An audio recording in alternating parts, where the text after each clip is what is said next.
تو فکر سے فیصلے ہوتے ہیں، فکر کرنے سے کہیں نہ کہیں بندہ پہنچتا ہے، کسی منزل تک پہنچتا ہے۔ غافل بندہ، بے فکر بندہ، اس طرح کی کہتے ہیں نا بے چنتا بندہ، یہ کہیں کا نہیں رہتا، ایک ہی جگہ پر کھڑا رہتا ہے۔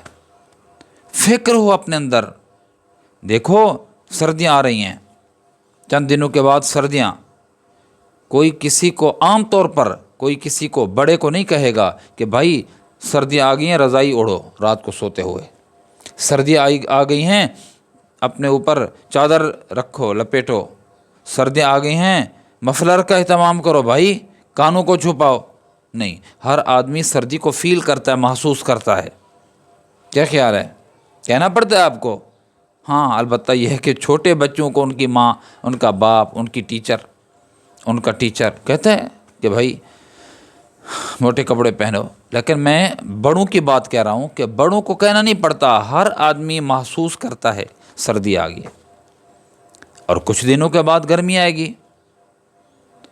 تو یہ موٹے کپڑے، شال، لکار، مفلر، جرسیاں، جرابیں، دستانے، موزے، یہ کسی کو یہ کہنا نہیں پڑے گا اب گرمی آ گئی ہیں اتارو بھائی ان کو۔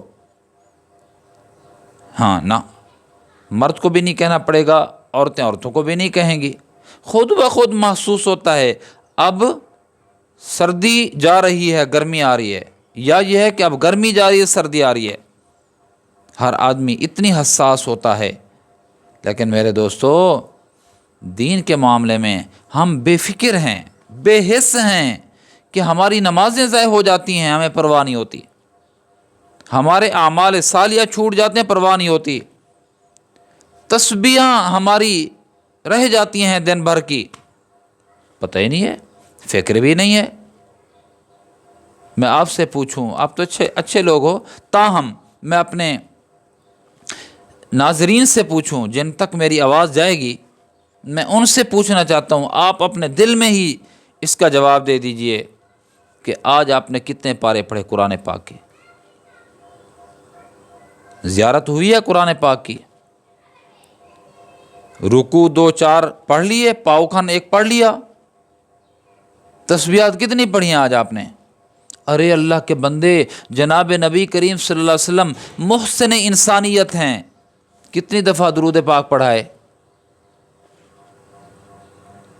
میرے سننے والے اور مجھے دیکھنے والے دیندار لوگ ہیں عام طور پر، میں دینداروں سے پوچھ رہا ہوں کتنی تسبیحات پڑھی ہیں، کتنے رکوع قرآن پاک کے پڑھے ہیں، یا کتنے پارے پڑھے ہیں؟ حافظ صاحب کتنے پارے پڑھے ہیں؟ ہاں، کتنی دفعہ استغفار کیا ہے؟ اللہ کے نبی کتنا استغفار کرتے تھے، ہم نے کتنا اللہ سے توبہ کی ہے؟ ہر بندہ منصف ہے، ہر بندہ اپنے گریبان میں جھانکے۔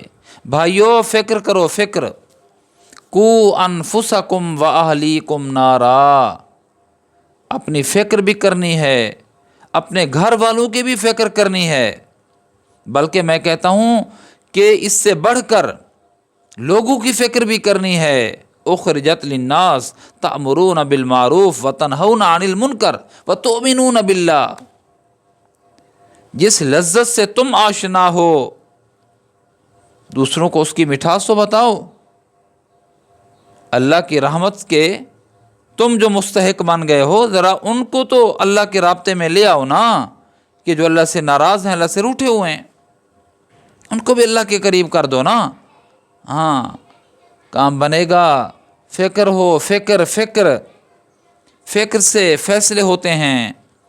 فکر کی حضرات صحابہ کرام نے، اذان فکر کے نتیجے میں اللہ نے عطا فرما دی، فکر کی حضرات صحابہ کرام نے دین کی۔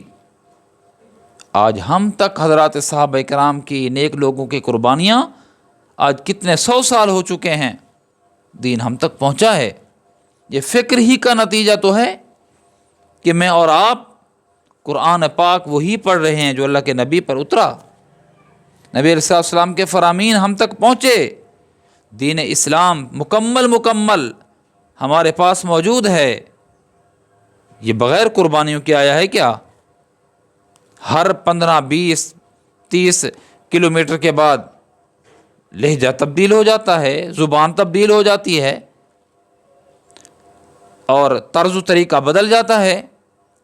عرب کہاں، عجم کہاں، قرآن وہی، لہجہ وہی، انداز وہی، اعمال وہی۔